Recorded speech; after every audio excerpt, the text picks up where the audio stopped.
한국 천주교의 첫 순교자인 윤지충, 권상현 그리고 윤지충의 동생 윤지헌의 유해가 발굴이 되었습니다. 윤지충하고 권상현이라는 이 두 사람은 1791년 신해 박해 때에 능지처참형을 받은 사람입니다. 그리고 10년 후에 윤지충의 동생 윤지헌도 이제 신앙생활 한다라는 이유로 죽임을 당하고 말았습니다. 윤지충은 고종 사촌인 우리가 잘 아는 다산 정약용을 통해서 천주교를 듣게 됩니다. 그리고 독학으로 신앙을 가지게 됩니다. 우리나라의 신앙이 아주 특별한 나라인데 독학으로 스스로 하나님의 말씀을 읽고 공부해서 신앙을 가지게 되었습니다. 그렇게 신앙을 가진 그때로부터 8년 후에 어머니가 소천하셨는데 장례를 치르고 나서 신주를 세우지 않고 제사도 지내지 않았습니다. 이어서 외사촌 권상현과 함께 사당에 보관하고 있던 조상들의 신주를 다 불태워버렸습니다. 그것을 불태우면서 뭐라고 이야기했는가 하면 이 신주들은 나무로 만든 것이다. 그래서 우리와는 상관이 없다. 나와 살이라든지 피라든지 목숨을 준다든지 이런 거 아무 상관이 없는 것이다. 그리고 이 안에 부모가 있는 것도 아니고 나에게 영향을 주는 것도 아니다. 그러면서 사대부 집안에서 신주는 천주교에서 금하는 것이다. 내가 신앙생활을 시작했으니 사대부에게 죄를 지을지언정 하나님 앞에 죄를 지을 수 없다. 그래서 신주를 다 불태운 것이 문제가 되어서 나라에서 이것이 큰 문제가 되고 능지처참형을 받는, 그러니까 사지를 찢어 죽이는 그런 죽임을 당했습니다. 이분들의 유해가 올해 3월 11일 날 발굴이 되었다가 이제 계속해서 유전자 검사를 통해서 이분들이 우리 천주교 역사의 첫 순교자로 이제 밝혀져서 공식적으로 지난 수요일 날 천주교에서 발표를 했습니다. 대단한 일이 아닐 수가 없습니다. 또 의미 있는 일이 아닐 수가 없습니다. 오늘 제가 읽어드린 전도서 본문의 말씀은 핵심의 내용이 무엇인가 하면 죽음에 관한 내용입니다. 지혜자 솔로몬은 본문을 통해서 우리에게 무엇을 말하는가 하면 우리 모든 사람들은 자신이 죽는다는 것을 알고 있는 존재들이다. 그러나 언제 어떻게 죽을지는 알지 못하는 것이 우리 인간들이다. 그래서 솔로몬이 오늘 본문을 통해서 우리에게 하는 말이 무엇인가 하면 사람이 죽는다라는 것은 확실하다. 그런데 사람의 죽음의 시점이 언제가 될지는 알지 못한다. 그렇다고 하면 우리가 그 살아있는 동안에 어떻게 살아야 하겠는가? 살아있는 동안에 우리 모두는 하나님이 우리에게 주신 선물을 만끽하면서 즐기면서 사는 것이 지혜로운 인생이다. 이 내용의 말씀을 하고 있습니다. 제가 지난주에 설교를 준비하면서 어린 시절이 생각이 났습니다. 초등학교 시절. 학교를 가서 공부를 마치고 집으로 돌아오면 오자마자 그날의 숙제를 하든지 아니면 대문에서 들어오면서 집 안에도 들어가지 아니하고 가방을 집어 던지고 친구들하고 공터에 가서 놀든지 둘 중에 하나입니다. 옛날에는 공터가 다 있었습니다. 요즘은 공터가 없어가지고 우리 동네 아이들이 여기 우리 주차장에 와서 이렇게 막 시끄럽게 놉니다. 공터가 없어서 뭐라 그럴 수도 없고, 그런데 우리가 어린 시절은 공터가 있었습니다. 그래서 이제 학교를 마치고 집에 와서 숙제를 펼치고 숙제를 하고 있으면 친구들이 저 대문에 와서 부릅니다. 공터에 나가서 놀자고 막 부르면 숙제는 끝내야 되는데 놀기는 놀아야 되겠고, 그래서 이 숙제를 얼마나 허겁지겁 하는지 대충 마치고 뛰어나가서 이제 밤이 새도록 해가 질 때까지 공터에 가서 놉니다. 그렇게 숙제를 어쨌든 간에 마친 날은 놀아도 얼마나 재미있는지 걱정도 없고 염려도 없고 마음의 여유를 갖고 놉니다. 그런데 숙제를 하지 못한 날, 가방을 집어 던지고 공터에 가서 해질 때까지 논 날은 놀아도 노는 게 아닙니다. 마음에 부담이 있습니다. 저 숙제를 끝내야 되는데. 그래서 놀고 와서 저녁 먹고 이제 숙제를 하는데 얼마나 졸리는지 간신히 숙제를 마칠 때도 있고 숙제를 못 마치고 학교를 갈 때도 있습니다. 그 어린 시절이 생각이 났습니다. 숙제라는 단어를 요즘 쓰는지 모르겠습니다. 과제라는 단어를 아마도 아이들이 쓸 것 같은데 어느 쪽이 더 현명합니까? 숙제를 끝내고 노는 것이 현명합니까? 아니면 먼저 숙제를 끝내놓고 노는 것이 현명합니까? 아마 먼저 우리가 숙제를 끝내놓은 것이 현명하다는 것을 다 알 겁니다. 우리 하나님을 믿고 예수님을 구주로 고백하고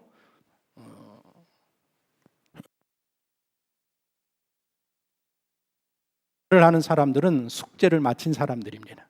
인생의 가장 큰 숙제가 무엇인가 하면 예수 그리스도를 믿고 영원히 구원함을 받는 것이 인생의 가장 큰 숙제입니다.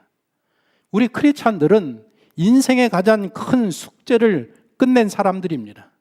그런데 아직까지 예수 그리스도를 알지 못하는 넌 크리스찬들은 인생의 숙제를 마치지 못하고 있는 사람들입니다. 인생의 숙제를 끝낸 우리들은 마음의 여유를 가지고 인생을 살 수 있는 사람들이고 아직까지도 인생의 큰 숙제를 끝내지 못한 사람들은 이 세상에 살아도 사는 게 아닌 그런 인생을 살고 있는 것입니다. 죽음이라는 것은 인생의 냉혹한 현실 아닙니까? 우리가 누구든지 무엇을 했든지 관계없이 죽음을 맞이하게 됩니다. 죽음이 우연하게 일어나는 일이 아닙니다. 오늘도 죽음이라는 것이 우리가 죽음을 향해서 달려가기도 하고 그 죽음이 우리를 향해서 달려오기도 하고 있습니다. 사람이 왜 죽어야 하느냐? 죄인이기 때문입니다. 야고보서 1장 15절에서 말했습니다. 욕심이 잉태한 즉 죄를 낳고 죄가 장성한 즉 사망을 낳느니라. 제가 장례식을 치를 때마다 장례식장에 가서 입관실에 들어갑니다. 입관실에 들어가면 이제 입관은 요즘 이제 장례식장에서 예배를 못 드리게 하기 때문에 될 수 있으면 모든 사람들의 입관 그 안에 입관실에 들어가서 거기서 입관할 때 성경 읽고 기도하고 입관 다 마치면 이제 인사하는 그런 시간을 갖습니다. 입관실에 들어가서 입관할 때마다 그 누워 계신 고인을 보면 신앙생활을 하시다가 이제 생애를 마치고 하나님의 부름을 받아서 누워 계신 그분의 그 마지막 모습을 볼 때마다 우리 모든 인간이 죽음의 저주 아래에 있다는 것을 두 눈으로 보게 됩니다. 죽음이 우리와 떨어져 있는 게 아니라 우리의 일부입니다. 그런데 오늘 내가 죽지 아니하는 것은 오직 하나님의 자비 때문에 죽지 않은 것뿐입니다.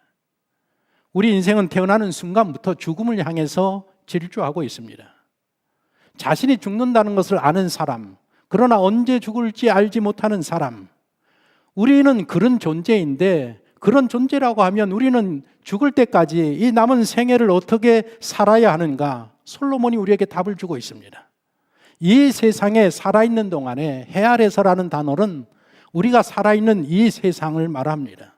살아있는 동안에 하나님이 주신 선물을 즐기면서 살라고 솔로몬이 우리에게 조언을 하고 있습니다. 그것이 삶의 지혜라는 것입니다. 지난주 잠언 1장 본문을 통해서 여호와를 경외하는 것이 지식의 근본이라는 이 말씀에 대한 내용을 우리가 함께 다루었습니다. 하나님을 경외하는 일이 지혜로운 인생을 사는 토대가 되고 출발점이 되고 기본이 된다라는 말씀을 드렸습니다. 하나님을 구속주 하나님으로 공경하고 두려워하는 마음을 가지고 인생을 살아가는 것이 인생의 바른 출발점이고 토대가 되고 기본이다. 여기 전도서에서는 여호와를 경외하는 가운데에 여호와 하나님이 우리에게 주신 그 선물들을 죽기 전에 다 누리는 그런 삶이 지혜로운 삶이라고 우리들에게 조언을 하고 있습니다. 우리 그리스도인들의 삶은 그런 삶입니다. 여호와를 경외하고 있는 크리스천들은 세상에서 어떻게 살아야 하느냐? 세 가지를 이야기하는데 첫 번째가 기쁘고 즐겁게 먹고 마시라는 것입니다. 7절을 보십시오. 너는 가서 기쁨으로 내 음식물을 먹고 즐거운 마음으로 내 포도주를 마실지어다. 이는 하나님이 내가 하는 일들을 벌써 기쁘게 받으셨음이니라. 기쁘고 즐겁게 먹고 마시라고 이야기합니다. 그런데 이 말을 누구에게 하고 있느냐? 이는 하나님이 내가 하는 일들을 벌써 기쁘게 받으셨음이니라.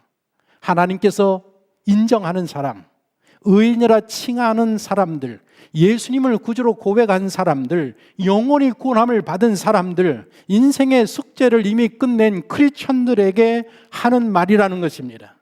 기쁘고 즐겁게 먹고 마시라는 말은 인생에서 아직까지 숙제를 끝내지 못한 사람들에게 하는 말이 아닙니다.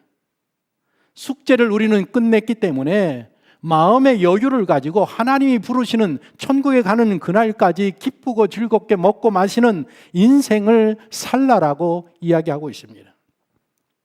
여기 오늘 본문 7절에서 눈여겨볼 단어는 가서라는, 영어로 go라는 이 단어입니다. 가서라는 말이 무엇입니까? 가서 기회를 잡으라는 겁니다. 가서 그것을 누리라는 것입니다. 가만히 앉아 있지 말고 하나님이 주신, 내게 주신 그 은혜의 선물들을 붙들고 만끽하면서 기회를 다 선용하면서 먹고 마시고 기쁜 인생을 살라는 것입니다. 오늘 솔로몬은 세 가지를 이야기하고 있는데, 기쁘고 즐겁게 먹고 마셔라, 의복을 희게 하고 항상 머리에 향기름이 넘치도록 하라, 그리고 사랑하는 아내와 즐겁게 살아라. 이 세 가지를 이야기하는데, 이 세 가지가 혼인한 사람들, 지금 막 결혼한 사람들에게 하는 이야기가 아닌가, 그런 생각이 듭니다. 이번 주에도 결혼식이 있습니다. 토요일 날 우리 친구 목사님 아들 결혼식이 있어서 준비가 하고 있는데, 거리두기 4단계가 발표가 되고 또 수정이 약간 지난 금요일 날 되어서 결혼식에 음식을 제공하면 49명만 참석할 수 있고, 음식을 대접하지 아니하면 99명까지 참석할 수 있다라고 발표를 했습니다. 그런데 결혼식을 하는 입장에서는 이것도 문제고 저것도 문제입니다. 참 어려운 시절이 아닐 수가 없습니다. 인생에서 가장 기쁜 날이 어느 날입니까? 보통 결혼식 날이라고 사람들이 생각하고 이야기하고 있습니다. 혼인하는 날은 기쁘고 즐겁게 먹는 잔칫날입니다. 신랑 신부가 아름답게 단장하고, 우리 신부가 흰 드레스를 입고 화장을 아주 아름답게 하고 머리에 기름을 바르고, 그리고 이제 혼인한 이 두 사람이 행복한 인생을 시작하는 그런 기쁜 날입니다. 아마 솔로몬이 우리들에게 이 말을 이야기하면서 혼인 예식을 생각한 게 아닌가라는 생각이 듭니다. 솔로몬은 죽은 후에 모든 사람들이 다 심판을 받게 된다라는 그 현실을 믿었습니다. 그럼에도 불구하고 지금 살아서 먹고 마시는 것이 중요하다라고 이야기하고 있습니다. 예수님도 그러셨습니다. 예수님도 먹고 마시기를 즐기셨습니다. 복음서에 보면 예수님과 음식이 함께 언급되어지는 그 횟수가 믿기 어려울 정도로 많이 나오고 있습니다. 바리새인들과 서기관들은 늘 예수님과 제자들을 향해서 먹고 마시기를 즐기는 자들이라 이렇게 비난을 했습니다. 예수님은 이 땅에 계실 때에 기쁘게 즐겁게 먹고 마셨습니다. 반면에 사도 바울은 대조적인 말을 하고 있습니다. 이런 말을 합니다. 하나님의 나라는 먹고 마시는 것이 아니요, 오직 성령 안에 있는 의와 평강과 희락이라. 바울이 이 말을 하게 되는 배경을 살펴볼 필요가 있는데, 그 당시에 그리스도인들에게 문제가 된 것이 무엇인가 하면, 이방 종교에서 이제 그 예물을 드리고 소를 잡아서 또 양을 잡아서 돼지를 잡아서 제사를 지내고, 그 남은 물건들이 그것들이 시장에 나와서 팔렸습니다. 그러면 이제 교회 성도들이 문제가 뭔가 하면, 이렇게 제사상에 올라갔던 이것들을 구입해서 먹을 수 있느냐, 먹을 수 없느냐, 그런 문제가 교회 안에 문제로 대두되었습니다. 그런 배경을 두고 지금 사도 바울이 이야기하는 것입니다. 그러면서 무슨 말을 하는가 하면 음식으로 말미암아 하나님의 사역을 무너지게 하지 말아라 라는 이야기를 하고, 음식으로 말미암아 내 형제가 시험 들게 하지 말아라. 그러면서 음식이라는 것이 하나님 앞에 우리를 내세우지 못한다. 먹는다고 먹지 않는다고 문제가 되지 않지만, 그것이 혹 내가 어떤 음식을 먹을 때에 믿는 다른 성도가 실족하게 되면 차라리 먹지 않는 것이 좋지 않겠느냐. 그런 배경을 가지고 하나님의 나라는 먹는 것과 마시는 것에 있지 아니하니라, 그런 이야기를 했습니다. 전체적으로 보면 예수님도 그렇고 솔로몬도 그렇고 인생을 살아가면서 우리 구원받은 성도들은 기쁘고 즐겁게 먹고 마시는 인생을 살라는 것입니다. 그렇다고 고급 음식, 화려한 음식, 비싼 음식을 엔조이하라는 그런 의미가 아니고, 주어진 인생 가운데 죽음이 나에게 올 때까지, 하나님이 나를 부르실 때까지 이 땅에서 매일매일 행복한 인생을 살라는 의미입니다. 그래서 우리 크리스천들은 형편과 처지에 따라서 하나님이 어떤 것을 우리에게 허락하실지라도 그 허락된 대로 기쁘고 즐거운 마음으로 받고 먹고 마시고 행복한 인생을 살아야 하는 것입니다. 우리 크리스천들이 매일 먹고 마실 때마다 우리는 무엇을 기대하는가 하면, 마지막 날 천국에 가서 주님과 함께 천국에서 먹고 마실 것을 기대하면서 이 땅에서 먹고 마시는 사람들인 것입니다. 그러니까 우리가 늘 밥상을 대할 때마다, 어느 자리에 있든지 음식을 나눌 때마다 천국에서 누릴 잔치를 맛보는 그런 시간이라는 것을 생각할 수 있어야 합니다. 요즘 청년들은 편의점에 가서 도시락을 사 먹는데, 편의점에 가면 도시락이 여러 종류의 도시락이 있습니다. 일본에 가면 도시락 문화가 너무 잘 돼 있는데, 앞으로 한국도 그렇게 되어져 가고 있고 그렇게 되리라 생각합니다. 4,500원짜리 도시락이 있고 3,800원짜리 도시락이 있습니다. 700원 차이가 납니다. 여러분은 어떤 것을 드시겠습니까? 저는 4,500원짜리를 먹을 거라고 생각을 합니다. 그러나 우리 청년들은 700원을 아껴서 3,800원짜리를 먹습니다. 얼마나 알뜰합니까? 그런데 그 다음 날은 호텔에 가서 10만 원짜리를 드십니다. 아끼고 아껴서 한 번씩, 우리 청년들의 용어를 사용하면 플렉스하는 삶이라고 하는데, 아끼고 아껴서 한 번에 자기가 하고 싶은 삶을 누리는 그런 삶을 청년들이 누리고 있습니다. 세대가 달라졌기 때문에 우리는 잘 이해하지 못하지만 여러분들 이해하도록 노력하셔야 되고, 제 생각에는 아주 멋진 인생을 살고 있습니다. 저는 그렇게 못할 것 같습니다. 어쨌든 간에 우리 예수 그리스도를 믿고 영원히 구원함을 받은 사람은 매일 생활 속에서 기쁨으로 하나님이 주시는 것을 먹고 마시는 그런 인생을 살라는 것입니다. 두 번째로는 단장하게 차려입고 자기 관리를 하라는 그런 이야기를 하고 있습니다. 본문 8절을 보십시오. 내 의복을 항상 희게 하며 내 머리에 향기름을 그치지 아니하도록 할지니라. 인생의 숙제를 끝낸 크리스찬들에게 허락하시는 두 번째 선물이 바로 이것입니다. 성경에서 죄인들을 향하여서 흰 옷을 입고 향기름을 바르라는 그런 말씀을 하신 적이 없습니다. 흰 옷을 입고 향기름을 머리에 바르라는 그런 말씀은 항상 의인에게 하시는 말씀입니다. 죄인들에게는 베옷을 입고 재에 앉아 슬피 울라고 말씀하셨습니다. 하지만 숙제를 끝낸 우리 크리스천들에게는 하나님이 말씀하시기를 늘 너의 입는 의복을 희게 하고 머리에 향기름이 그치지 아니하도록 하라 말씀하고 있습니다. 이 구절을 영적으로 해석하는 성경학자들이 있습니다. 저도 그렇게 설교한 적도 있습니다. 흰옷이나 이 기름 같은 것들은 성경에서 상징성을 갖고 있는데 성령을 상징한다. 그래서 이 구절의 말씀을 어떻게 해석하는가 하면, 예수 믿고 구원함을 받은 사람은 그 후에 성령 충만한 삶을 살아야 된다라고 해석을 하기도 합니다. 그 해석도 맞습니다. 그러나 본문을 굳이 그렇게 영적으로 해석하지 아니하여도 됩니다. 흰옷을 입으라는 말에는 문화적인 배경을 가지고 있습니다. 지금 이 성경이 중동 지역, 팔레스타인, 사막과 광야가 많은 그 지역에서 기록된 말씀이 아닙니까? 태양의 열기가 얼마나 뜨겁습니까? 빛의 반사가 얼마나 강합니까? 그래서 중동 사람들은 주로 흰 옷을 입습니다.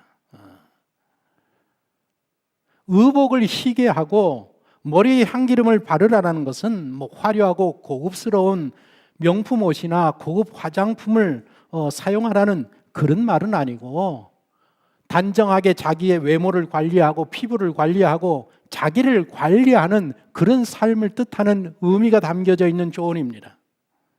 행복을 연구하는 학자들에 의하면 어떤 사람들이 행복하느냐?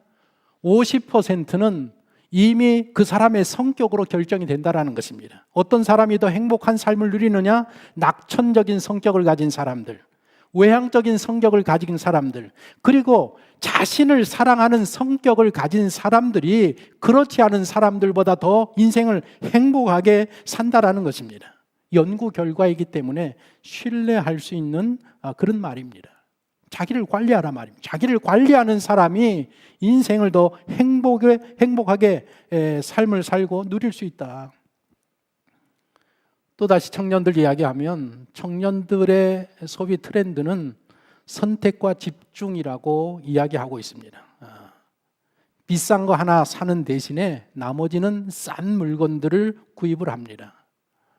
우리 청년들을 보면 수백만 원 하는 구찌, 샤넬, 명품 지갑이나 가방 하나씩을 들고 다닙니다.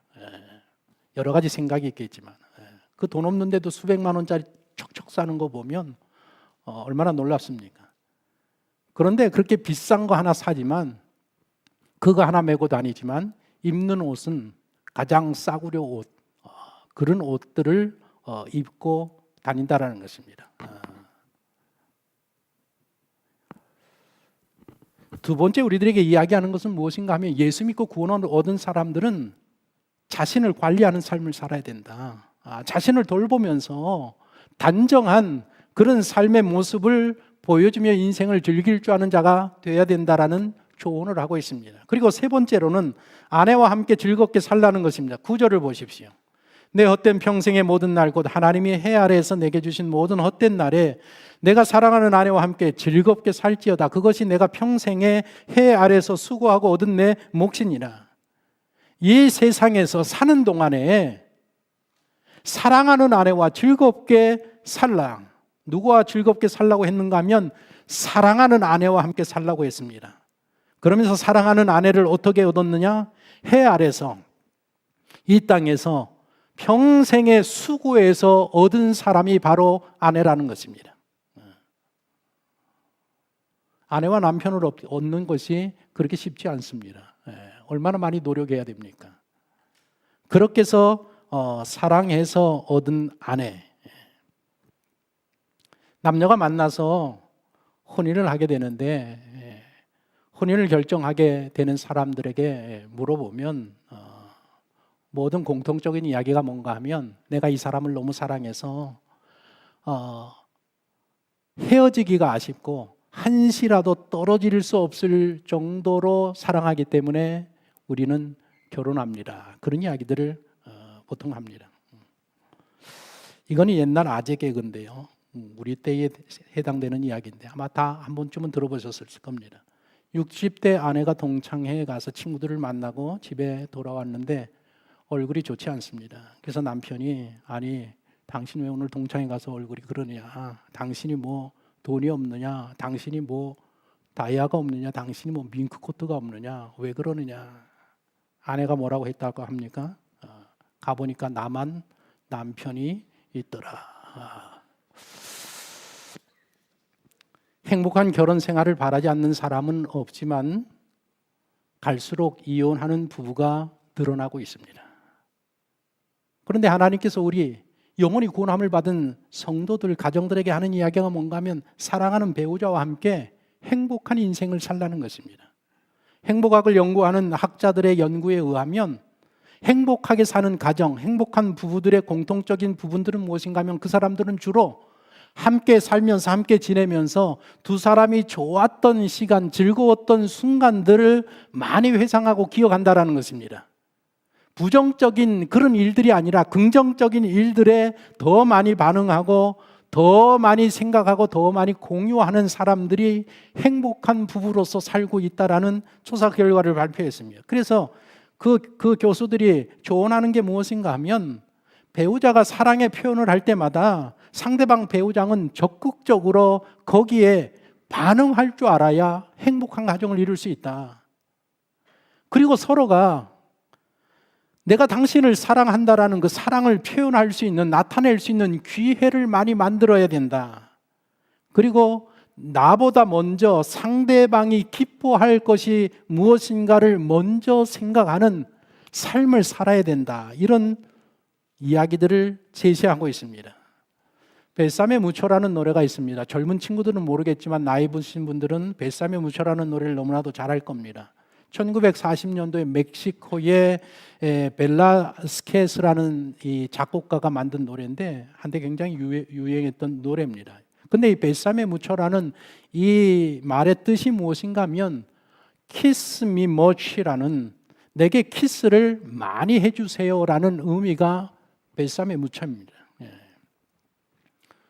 우리나라에 두상달 장로님이라고 가정사역 하시는 장로님이 계시는데, 이 장로님께서 아침 키스가 연봉을 높인다라는 책을 저술을 하시고 강연을 다니고 계시는 분이십니다. 이분께서 하시는 말씀이 무엇인가 하면 행복한 부부가 되기 위해서는 아침에 키스를 하고 하루를 시작해야 된다. 성공하고 싶으면 아침마다 키스를 해라. 아침에 키스를 하면 부부의 능력을 키우고 결국에는 연봉이 오르게 되어 있다라는 그런 이야기를 하고 있습니다. 강의실에 가서 그런 강의를 하니까 아침마다 아내에게 키스를 하십시오라고 강의하니까 상처를 한 저명 인사가 손을 들고 질문했답니다. 저는 아내가 이미 먼저 세상을 떠났는데 그럼 저는 누구와 키스를 해야 됩니까? 그랬더니 우리 장로님께서 아침에 아내에게 키스를 하라는 것은 뭐 키스하면 좋지만 하루를 시작할 때 기분 좋게 시작하라는 그런 의미입니다. 그러니까 우리 그 질문하신 그분에게 아침에 일어나서 거울을 보시고 단장하게 하고 자기 스스로를 격려하면서 기분 좋게 하루를 시작하시면 됩니다라고 이야기했답니다. 그래서 이 장로님께서 하루는 버스 6,000대를 운영하고 기사만 10,000명에 이르는 회사에 강의를 가게 되셨는데 강의의 수강자들이 다 여성 기사들, 여성 운전하시는, 버스를 운전하시는 그 아내들이 다 와서 자리에 앉았다고 합니다. 그래서 이 강의를 했답니다. 아침 키스가 연봉을 높인다라는 강의를 하니까 끝나고 나서 그 여성 기사님들이 하는 이야기가 뭔가 하면 이렇게 이야기했답니다. 아침에 출근할 때에 부부싸움을 하고 나면 교통사고를 자주 냅니다.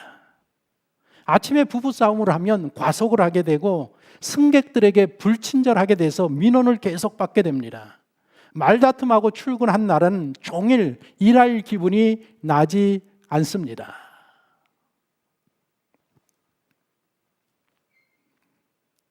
저도 그게 사실은 잘 안 되더라고요. 아침에 출근할 때 제 마음에 아내 한번 이렇게 안아주고 가야지. 근데 그거 안 되더라고요. 그게 안 되더라고요. 요즘 청년들은 아마 다를 거예요. 젊은 친구들은. 아침마다, 내일부터 아침마다 남편에게, 아내에게 우리 키스를 한번 해주도록 노력해 볼 필요가 있으실 것 같습니다. 전혀 동의하지 못하시네. 얼굴을 보시니까. 어른들은 못하셔도 우리 젊은이들은 아침에 이렇게 사랑하는 사람과 하루 기분 좋게 시작하는 이런 삶, 하나님이 우리에게 그런 행복한 인생을 살라는 것입니다. 하나님께서 우리에게 생명을 주시고 삶을 주시고 거기에 인생을 살아가면서 누릴 선물도 주셨습니다. 삶의 지혜가 무엇인가 하면 하나님이 우리에게 주신 선물을 하나님이 부르시는 그날까지 만끽하며 누리며 사는 것이 지혜로운 인생이라는 것을 솔로몬이 우리에게 이야기하고 있습니다.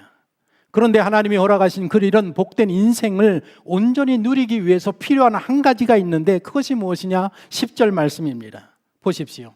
내 손이 이를 얻은 대로 힘을 다하여 할지어다. 내가 장차 들어갈 수월은 무덤을 말합니다. 수월에는 일도 없고 계획도 없고 지식도 없고 지혜도 없음이니라. 우리가 노동하면 하나님의 저주라고 생각을 합니다.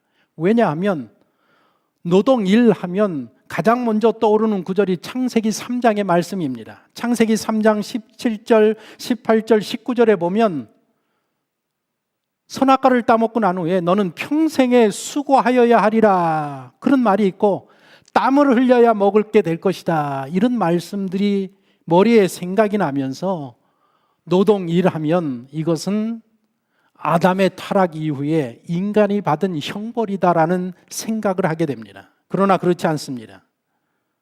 노동일이라는 것은 하나님의 저주, 형벌이 아니라 하나님의 축복의 선물이었었습니다. 어떻게 알 수 있느냐? 창세기 1장 26절을 보십시오. 하나님이 이르시되 우리 형상을 따라 우리 모양대로 우리가 사람을 만들고 그들로 바다의 물고기와 하늘의 새와 가축과 온 땅과 땅에 기는 모든 것을 다스리게 하자 하시고, 하나님이 인간을 창조하실 때에 인간을 어떻게 창조할 것이냐? 우리의 모습과 우리의 형상대로. 하나님은 삼위일체 하나님입니다. 성부, 성자, 성령. 그래서 우리 모양대로 이렇게 세 사람이 하나가 되도록, 남편과 아내와 자녀가 하나가 되도록 그렇게 인간을 만들고, 그리고 우리가 일하는 것처럼 하나님은 지금도 일하고 계십니다. 그래서 우리처럼 인간도 일하는 인간으로, 일하는 사람으로 창조하는 것이 좋겠다 해서 인간을 창조하실 때에 벌써 계획을 그렇게 하셨고, 인간에게, 아담에게, 하와에게 일을 주셨습니다. 내가 만들어 놓은 에덴 동산의 모든 것들을 잘 가꾸고 관리하고 다스려라. 노동을 주셔서, 일을 주셨습니다. 그래서 노동은 저주가 아니라 축복인 것입니다. 신약 성경에서도 말하지 않았습니까? 무슨 일을 하든지 마음을 다하여 주께 하듯 하여 사람에게 하듯 하지 말라. 하나님이 우리에게 죽기 전에 예수 그리스도 믿고 구원함을 받은 성도들에게는 은혜의 선물을 주셨습니다. 기쁘고 즐겁게 매일 먹고 마셔라. 그리고 자기 관리를 단정히 하는 사람이 되어라. 그리고 사랑하는 아내와 행복한 인생을 살아라. 그 세 가지를 이루려고 하면 우리가 주어진 매일의 일에, 하나님이 어떤 일을 주셨든지 그 일에 최선을 다하고 부지런하고 정말 열심을 다하는 그런 삶을 통해서 하나님의 선물들이 만끽되어질 수 있는 그런 인생을 우리에게 허락하셨습니다. 전도서는 이제 노인이 된 솔로몬이 사람들에게 가르치는 가르침입니다. 우리 모든 사람들에게 주는 가르침입니다. 요즘 코로나19로 인해서 자영업을 하는 분들이 정말 죽을 맛입니다. 우리 교회는 특별히 자영업을 하시는 분들이 굉장히 많은 교회입니다. 한국은 자타가 공인하는 자영업 왕국입니다. 전 세계 맥도날드 매장 수가 37,000곳입니다. 전 세계입니다. 전 세계에 37,000곳의 맥도날드가 있습니다. 그런데 한국의 치킨집의 매장 수가 얼마인가 하면 87,000입니다. 전 세계 맥도날드 있는 점포보다 대한민국의 자영업이 배나 많습니다. 그러니 어떻게 장사가 되겠습니까? 올해 7월 현재 취업자 수가 2,700만 명입니다. 2,700만 명이 직업을 가지고 일을 하고 있는데 그 중에서 자영업자가 550만 명에 이릅니다. 전체 인원의 20%에 해당합니다. 자영업은 미국 사람들은 6%, 일본 사람들은 10%인데 대한민국 사람들은 20%입니다. 그러니까 자영업해서 먹고 살기가 쉽지 않습니다. 거기다가 코로나가 터졌죠. 금리까지 인상되고 또 연말에 금리가 한 번 더 인상되면 자영업 하시는 사람들이 정말 버티기가 어려운 그런 시대에 우리가 살고 있습니다. 그럼에도 불구하고 어제 제가 조선일보 보니까 1면에 자영업 하시는 분들에 대한 소개를 했는데 매출이 80%나 줄었는데 자영업 하시는 분들이, 우리나라 자영업 하시는 분들이 결식 아동들을 위해서 이 매출이 80%나 줄었음에도 불구하고 어려운 사람을 도와주는 일에는 변함없이 그 일을 하고 있다. 그래서 일면에 기사가 실렸습니다. 인생이라는 이 단어가 한자로 보면 생이라는 단어가 이렇게 되어 있습니다. 소자에 외나무 다리 일자가 겹쳐 있는 이 단어가 한자로 생이라는, 삶이라는 단어입니다. 무슨 뜻인가 하면 건너야 될 외나무 다리를 회피하지 않는 것이 인생이라는 뜻입니다. 우리 인생이 어떤 인생이냐? 외나무 다리인데 소가 그 외나무 다리를 건너가야 되는 그것이 그런 삶이 우리의 인생이라는 것입니다. 자칫 잘못하면 떨어져 죽을 수밖에 없는 그런 삶을 살아가고 있습니다. 그러나 그럼에도 불구하고 우리 모든 성도들은 하나님에 대한 믿음을 가져야 합니다. 그리고 현재의 삶에 최선을 다해야 합니다. 설마 하나님이 굶어 죽이시겠습니까? 그런 마음으로 하루하루를 즐겁고 기쁜 마음으로 먹고 마실 수 있어야 합니다. 그리고 손님이 없어도 하루를 시작할 때 단정한 차림을 가지고 출근하고 하루를 시작해야 합니다. 집을 나서면서 사랑하는 배우자에게 그 사랑을 표현하면서 하루를 즐겁게 시작해야 되고, 그리고 이 어려운 때에 무슨 일을 하든지 어떤 일이 우리에게 주어졌든지 최선의 노력을 다하는 그런 삶이 바로 영원히 구원함을 받은 성도들의 바른 삶인 것입니다. 오늘 이 본문의 말씀의 가르침은 모든 성도들에게 하시는 말씀이지만 특별히 젊은 청년들에게 솔로몬이 주는 지혜의 가르침입니다. 성경 말씀은 요즘 흔히 젊은이들이 말하는 꼰대들의 잔소리가 아닙니다. 젊은이들이 귀담아 들어야 될 생명의 말씀, 하나님의 말씀입니다. 요즘 청년들은 불확실성의 세상에 살아남기 위해서 얼마나 발버둥 치는지 알 수 없습니다. 청년들은 일자리를 원하는데 오늘 이 사회가, 우리나라가, 기성세대가 일자리를 제공해 주지 못하고 있습니다. 우리 사회가 돌파구를 찾지 못하고 있습니다. 그래서 우리 청년들의 걱정이 무엇인가 하면 나는 평생토록 아르바이트만 하다가 죽게 되는 게 아닌가라는 그런 염려와 근심 속에서 매일매일 생활을 하고 있습니다.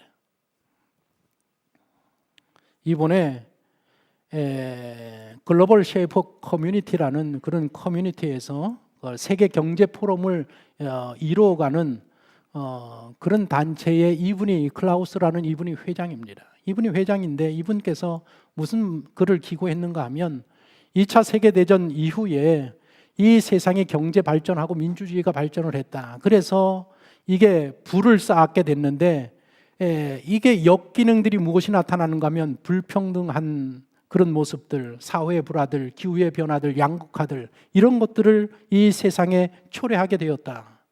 그러면서 지금 이 시대에 젊은이들이 어려운 시대를 맞이하고 살아가게 되었다.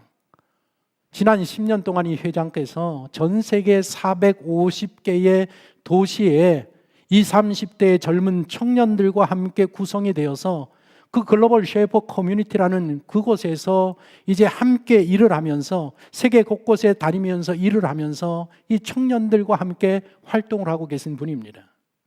그런데 이 회장께서 오늘날의 이 젊은이들과 함께 일하면서 청년들을 보면서 많은 것들을 생각하고 깨달았다는 것입니다. 야, 이 청년들이야말로 21세기를 이끌어갈 그런 혁신적인 아이디어를 가지고 있고 에너지를 가지고 있지 아니한가.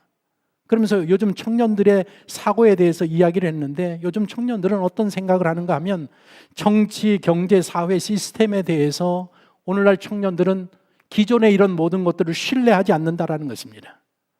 우리 청년들은 부패와 낡은 리더십에 대해서 지쳐 있다라는 것입니다. 오늘 이 정권들, 정치인들을 보면서 지쳐 있습니다.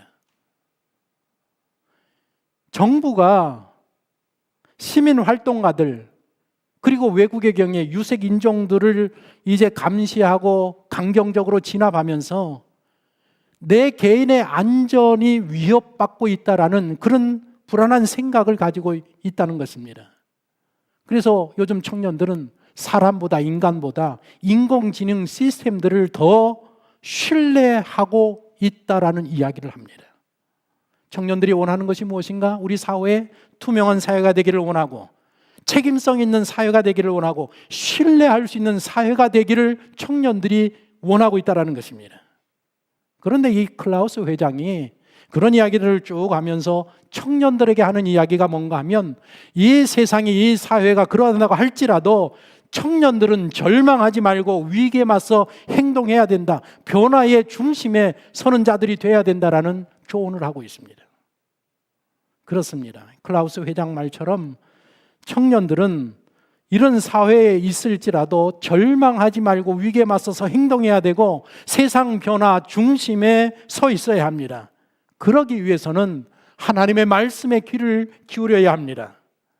여호와를 경외하는 것이 지혜로운 인생을 살아가는 출발점, 근본 토대가 된다라는 것, 그리고 하루하루 먹고 마시는 그런 삶에서 어떤 형편과 처지가 있어도 하나님을 향해서 감사하고 즐거운 마음으로 대할 수 있어야 되고, 새 날이 시작되면 아무리 어려워도 의복을 단장히 하고 마음 자세를 단장히 하고 하루를 시작할 수 있어야 되고, 가족에게 사랑을 표현하면서 하루를 기분 좋게 시작해야 되고, 아르바이트를 하든지 일자리를 구하든지 비정규직으로 일하든지 정규직으로 일하든지 내게 주어진 그 일에 최선의 노력을 다하면서 내 삶의 미래, 알 수 없는 내 삶의 미래는 하나님 앞에 맡겨놓고 오늘의 삶에 최선을 다하는